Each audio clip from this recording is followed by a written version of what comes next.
What is up, ladies and gentlemen? My name is Jericholic8704, and I am here with another audio commentary. I know what you've been thinking. Jericholic8704, where have you been all my life with these audio commentaries? Well, I've been at school, and I have a roommate, and I do not think he would appreciate me talking about the art of professional wrestling. And hell, even when he's not in the room, it's still really awkward because I still have to give a good volume for these things for my iPhone to pick up my voice, and that sound bleeds through the walls. I don't have the most soundproof room. And there's always people bitching and moaning down the halls, or some drunk idiot coming down the hall. You guys know the drill. I'm sure most of you have been to college or are still in college or whatever. Anyway, I am here with WWE 2015, the good, the bad, and the ugly. 2015, as we know, has not been a good year. I will just say 2015 deserves to be on the bad category. But basically, I have 4 good things, 2 bad things, and 2 very, very ugly things to talk about with you. And I want to discuss them in great detail. So let's just get rolling. Starting off with the good of WWE 2015. John Cena. Now I know John Cena is really someone that a lot of fans are tired of. And let's face it, I'm kind of tired of him too. Even though I do respect him, I don't hate him per se. I am getting tired of this guy. But you know what? In 2015, he stepped up his game. Sure, he kind of had the same tired old character, but you know what? It was something different with that United States Championship reign.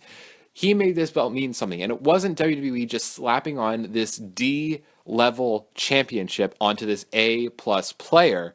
No, it wasn't that. It was John Cena actively seeking the United States Championship. It all stemmed with his rivalry with Rusev going into WrestleMania 31. He saw Rusev as an unfit person to hold the United States Championship, not because Rusev is a geek or a loser and John Cena wants to bury him. No, he thinks the United States Championship symbolizes excellence.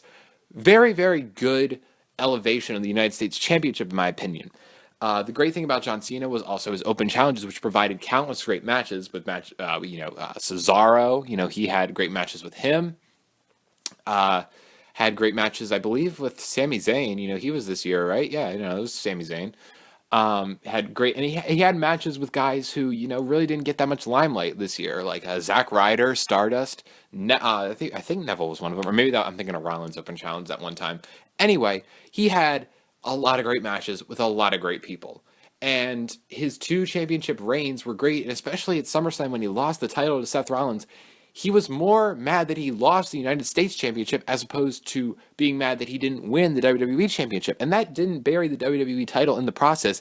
It just showed to the audience how much the United States Championship meant to John Cena. Furthermore, John Cena lost his championship at Hell in a Cell 2015 to Alberto Del Rio. And a good comeback, I will say, from Del Rio. Del Rio didn't really get on this good, bad, or ugly list, but I will say Del Rio had a good comeback. I did like it.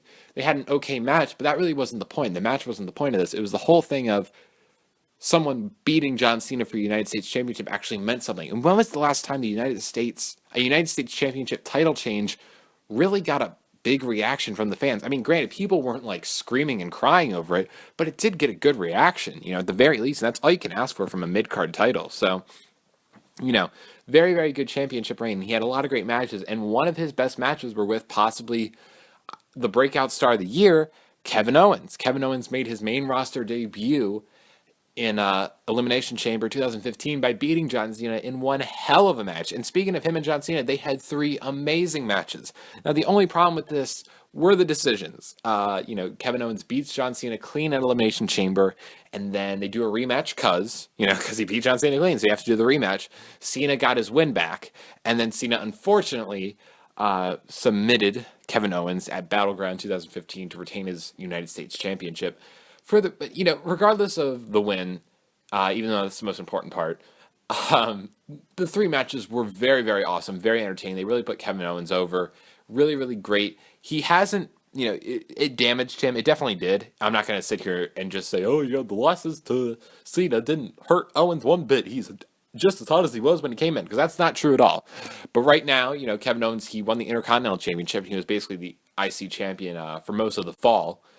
And he a very, very good heel in a time where they needed a good heel, a very different style worker. Now, obviously, I think there are some people backstage, cough, cough, Vinnie Mac, Kevin Dunn. I think they're taking little pot shots at my man Kevin Owens because he is a little overweight. But you know what? I say, that's not an issue. at least in my eyes. I mean, obviously, I shouldn't say it's not an issue because it is an issue. Because Vinnie Mac is still in charge and he ultimately has the final say. So for Kevin Owens' sake, I would recommend that he not get, completely skinny and ripped, but that he slimmed down a little bit because, I think Triple H is willing to be a little more lenient with Kevin Owens' weight, but I don't think Vinnie Mac is. So for Kevin Owens' sake, I think he should slim down. But, for me personally, if I were in charge, I wouldn't mind Kevin Owens being as big as he is, even though, sometimes it does leave him a little winded. I think it just shows, a different style, a different physique. You got to have people different in wrestling, so everyone can kind of relate to everyone. You don't want everyone looking like John Cena. You don't want everyone looking like Pretty Boy Randy Orton. You can't have stuff like that. You need a wide variety of looks, a wide variety of characters, and Kevin Owens has a wide variety. He definitely has the unconventional look, if you know what I mean. So Kevin Owens definitely, he was damaged by John Cena, but, still, it worked out.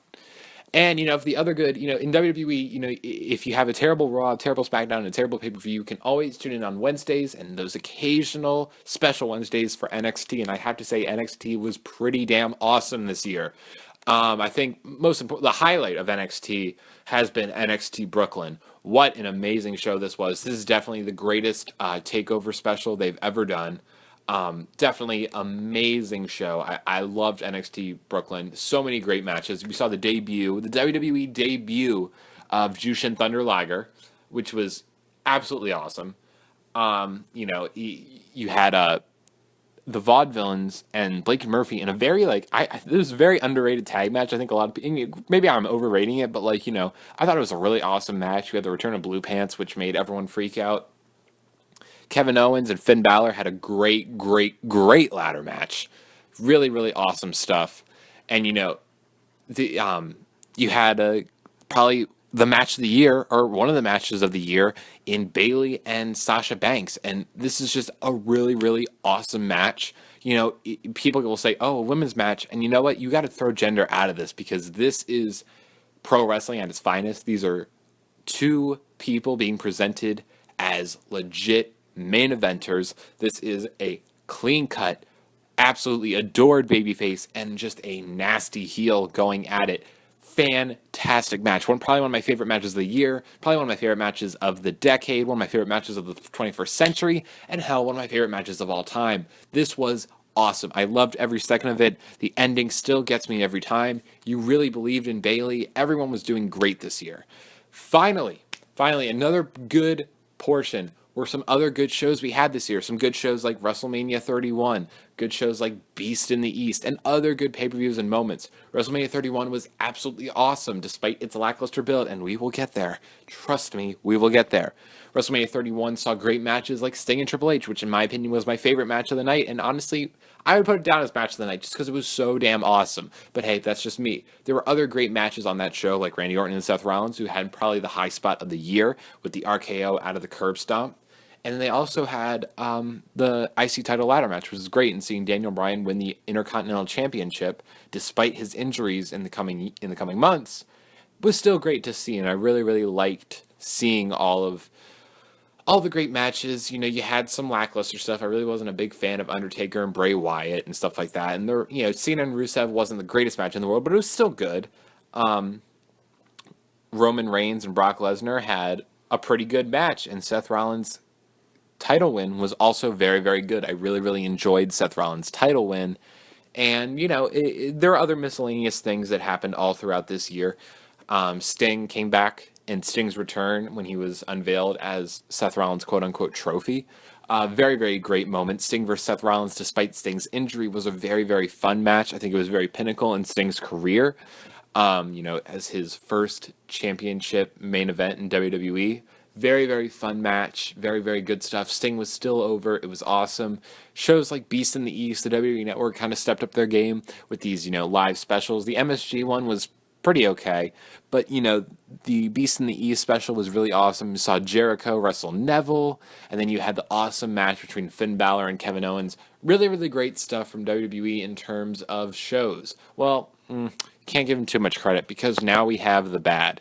And first thing I want to talk about the bad. And despite all the praise that I gave Sasha Banks and Bayley, I have to give a bad to the Divas Revolution. I want to talk about the Divas Revolution because I really haven't gotten a lot of of time to. The Divas Revolution was promising, but like many things WWE does, it was doomed to fail from the start. Now, before I get on the Divas Revolution, I want to say that I fully endorse the WWE Divas. I love so many of the Divas, and I think they're all really, really talented. Hell, look at Sasha Banks and Bayley. Fantastic matches this year. In both the Iron Woman match they had at NXT TakeOver Respect and their match at NXT TakeOver Brooklyn. Two fantastic match of the year candidates. Awesome matches.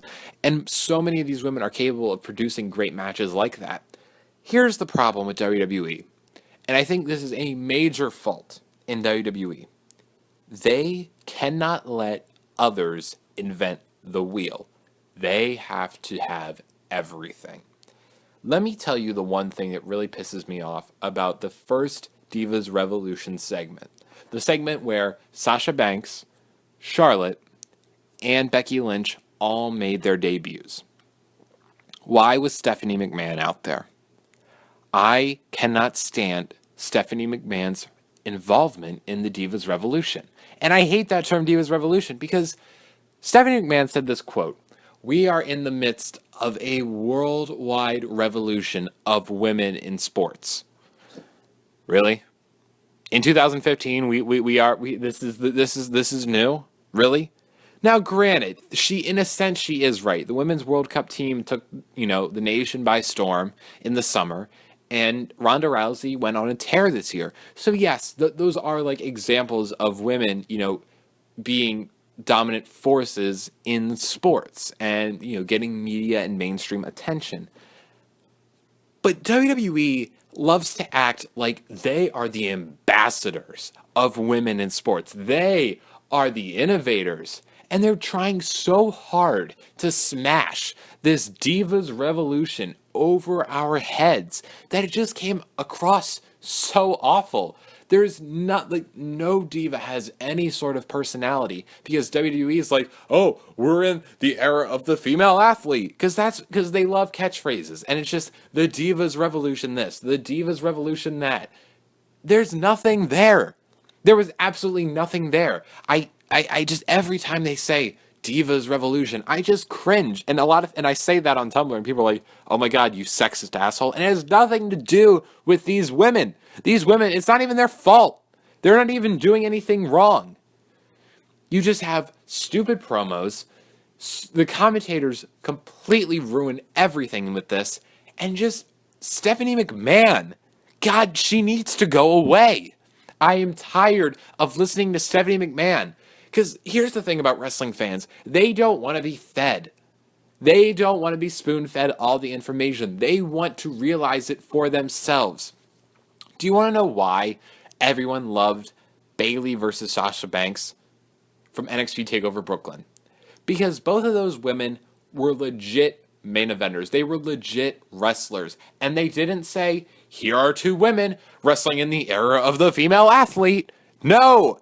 It was a heel versus a babyface for a title, which is what wrestling fans want to see. However, when you have Nikki Bella and Brie Bella versus, Charlotte and Becky Lynch, it's, oh, here are four women wrestling in the era of the female athlete. That's all they do. They just try and smash this over. And Stephanie McMahon, after every single major title defense or every single big Divas match, it's like, we need, these women are here to wrestle for you, and because they're so powerful, and we are in the midst of a revolution. We are not in the midst of a revolution. You guys were fucking late to this party. God, why can't they just realize that? Okay, better late than never, I guess, but stop fucking treating your fans like they're idiots. Everyone knows that women have been playing sports and doing physical competition for years. Stop trying to act like this is so groundbreaking. It's not. The best thing they could do is do what they do in NXT. They just let the women do their thing and people follow. But when you have to constantly hear Stephanie McMahon droning on in her nasally voice about the era of the female athlete, the empowered woman, it just gets old. And it's like, can't you just let them go out and do their thing? Why do they have to have this burden of the Divas Revolution on them? Because that's the star. That's what they're getting over. They're not getting Charlotte over. They're not getting Paige over. They're not getting the Bellas over. They're not getting Becky Lynch over. They're not getting Team Bad over. They're not getting anyone over. They're not getting... Who the hell knows what happened to Natalya and Cameron and Rosa Mendes and all those other people? None of them matter in this. It's the Divas Revolution. That's the star of the whole thing. But no one gives a flying fuck about the Divas Revolution because all it is just listening to Stephanie McMahon go on and on and on about how powerful these women are. Maybe you'd let the audience realize how powerful these women are when they go to the ring and captivate the audience like Sasha and Bayley did at TakeOver. But no, you're not going to do that. You're just going to sit there on and on. And Michael Cole's going to go on and on about the era of the female athlete and the midst of the Divas Revolution. It's just times like this where I'm just like, why the hell am I even trying? Like, they are clearly not trying with these women. And if anyone thinks, oh, the Divas have more promo time and the matches are like 8 minutes instead of 2 minutes, definitely WWE fixed the problem. You are wrong. There is so much more things WWE needs to do to fix this massive problem. Oh my god, this video is already 16 minutes. I gotta move on. I hate the Divas Revolution. Anyway, coming in another thing with the bad. Seth Rollins title reign. God damn it, guys. Just when I thought we'd have a really awesome champion. Look, I'm not going to bash Seth Rollins in ring work during his title run because it was awesome. He had some really, really, really good matches. His best match probably against John Cena at SummerSlam. That was a hell of a match. He had great matches with Ambrose. The ladder match at Money in the Bank and that match at Elimination Chamber. Both of those were pretty good. He had some good matches, but oh my gosh, this guy was made to look like the biggest loser. Like, absolute total geek. Now, in the first months of his title run, he could not win a match on his own. He had copious amounts of interference to the point where it just became part of his gimmick. Like, just, you knew, like, oh, it's a Seth Rollins match? Well, wait till J&J Security gets involved, or wait till Kane gets involved, or, wait till someone gets involved. It never ended, and it was just stupid. And, I mean, eventually J&J Security got taken out. And then it just started the era of Rollins losing. Like, he never had a dominant streak. He was either getting wins with help or just losing constantly. Seth Rollins lost all the damn time. And it was stupid the way they handed out his losses. In my opinion, there's nothing wrong with a champion losing a non-title match if it's done well. And if it's at the right time. And if it's not booked in excess. A champion getting rolled up in a non-title match, that's okay. A champion losing via distraction, that's fine too. A champion possibly losing in a tag team match, that's okay too. However, Seth Rollins just lost clean in the middle of the ring 24/7, and he would lose to like his opponents and then like face the opponent 3 weeks later at the pay-per-view and then win via fuck finish and just go on his way. And I mean, Seth Rollins is obviously a great wrestler, and he definitely has a bright future ahead of him, and he's going to have one hell of a career. But god damn, his title reign it was a great win. He had a great title win in the main event of WrestleMania, but god, after that, they just had nothing for him. And I mean, he had good opponents. He had Randy Orton, Randy Orton, Dean Ambrose, Roman Reigns, and other opponents. But, towards the latter end of his title run, he's facing guys like Kane, and I mean, like, his matches with John Cena were great, and his match with Sting was good, too. Like, for example, like, a good time Seth Rollins losing wasn't that big of a deal, in my opinion, was the match where it was John Cena and Sting versus Seth Rollins and The Big Show. I really don't think that loss hurt Rollins, but then again, he had been beaten, like, 100 times, so I guess I was used to it by then. But still, Rollins' title run, not the best stuff. I don't think it was the worst title run ever. I think there are far worse title runs, especially from the 2000s. I think Miz, was worse. Rey Mysterio back in 06 was worse. Jericho in 01, 02, that was pretty bad. So I'd say Seth Rollins is probably in the top 10 worst title runs of the 2000s. perhaps 2000s and 90s, if you want to look at it like that. But definitely a lackluster reign, especially considering Rollins is so beloved by the fans, and he's just so damn good. He's probably one of the best wrestlers, if not the best wrestler WWE has right now. Like really, and it's a shame that he had to lose it on an injury.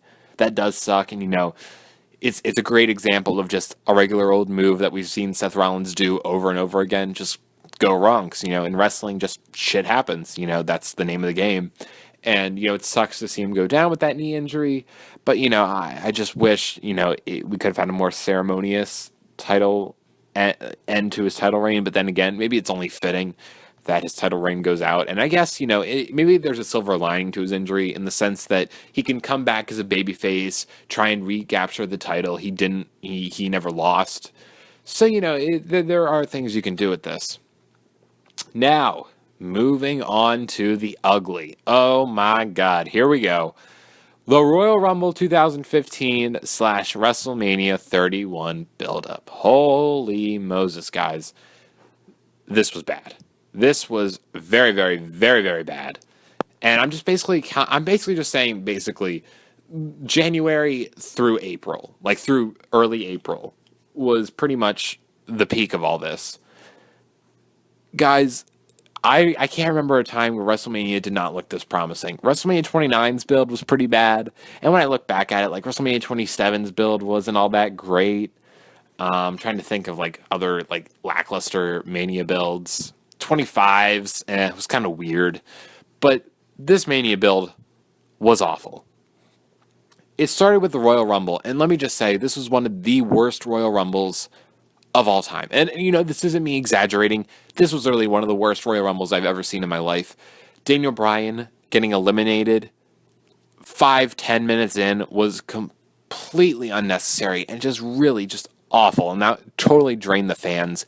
And the thing about Roman Reigns winning, and sure, you can look at Roman Reigns in December of 2015, and it's a whole different story, but he just wasn't ready. But that's WWE's problem. They're just like, you know what? If we want our guy, he's going to go up no matter what, and no matter what the people think. And people, I love, everyone loves to make fun of wrestling fans and call them stupid because sometimes they make some boneheaded decisions, but I'm going to say it right now. Wrestling fans aren't stupid. They know bullshit when they see it. And Roman Reigns' win in the Royal Rumble 2015 was bullshit. No one wanted to see this guy win. And WWE knew damn well they did not want to see this guy win. But they went ahead with it anyway because WWE is just so damn stubborn. And I mean, aside from Roman Reigns winning, it was booked horrendously. Everyone looked like a total loser. Like Bray Wyatt, he got tossed out. Dolph Ziggler, he got tossed out like a total loser. Dean Ambrose looked like a geek. Everyone looked so bad in this match, except for Roman Reigns, who the fans were already booing to begin with. And not to mention, Roman Reigns' journey to WrestleMania 31 was pretty damn rocky because you had him get beat by Seth Rollins in the middle of the ring, and when he was down for a 7 count, that was terrible. You just had this guy looking like a total loser. And I know WrestleMania 31 was good, but that doesn't excuse a poor build-up. And this ties into the final ugly build, and that was the fall of 2015. You cannot talk about WWE in 2015 without bringing up the fall. These were some of the worst ratings in the history of WWE. And it's not, it's no one else's fault. Because you have horrendous things like Sheamus as champion, and these horrible bookings, and these horrible storylines. The Brothers of Destruction versus the Wyatt family, not good. It was awful. And this is the thing. This is the thing everyone says, and this is a point I'm trying to make about WWE in 2015 and WWE in modern times. People will say, oh, WWE, the storylines are bad, but the in-ring action's good. That doesn't matter. Who cares about the in-ring action? As of right now, the wrestler's job is to sell tickets. And you know what? Offense in the middle of the ring is not going to sell tickets. WWE has fans like me, those core fans who are always going to be there through good times and in bad. But guess what? Not everyone is like that. And I didn't have a lot of time to watch wrestling in the fall because I had a lot of stuff to do and I was busy all throughout the school semester. And, I was getting back to my dorm at like 11:30 every single night because I had rehearsal for all my plays and shit.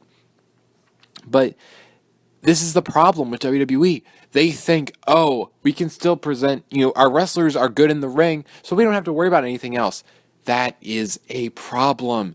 You need good storylines. You need to keep people interested. You want people to care who wins and who loses a match. If you don't have those things, there's nothing for people to watch. Sure, I love amazing matches. I love technical classics. I do watch wrestling for the in-ring action. However, I need storylines too. And the casual fan who WWE is targeting needs to see storylines. WWE needs to reach out to the kids. That's what their goal is. They want to usher in a new generation.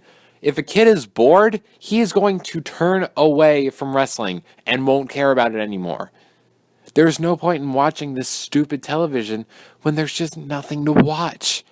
There's nothing good about WWE in 2015. I know I listed off some good things, and while I'm at it, let me add another good thing. The New Day was entertaining, and sure, their gimmick it's getting a little like, all right, I get it. But when it first started, New Day was on fire. So you know what? Little shout out to the New Day right there.